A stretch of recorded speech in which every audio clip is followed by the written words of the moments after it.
Ito yung una nating babasahin. Sabi ni Jocelyn's Kitchen.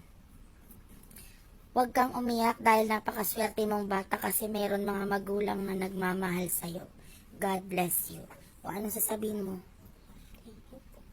Anong naintindihan mo sa sinabi niya? Huwag ka daw iiyak.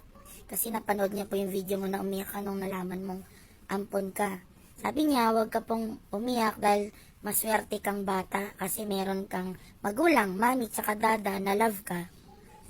Kasi yung mama ko wala pa kayo. Sino po nagsabi sa'yo niyan? Saan mo natutunan yan? Saan mo natutunan yan? Hindi, baka sabihin nila tinuturuan kita. Umayos ka po ng upo. Hindi nga po. Bakit mo po naisip yan? Kasi po at bigay ako. Pag binigay ka ba ng mama, hindi ka niya, wala siyang pakialam?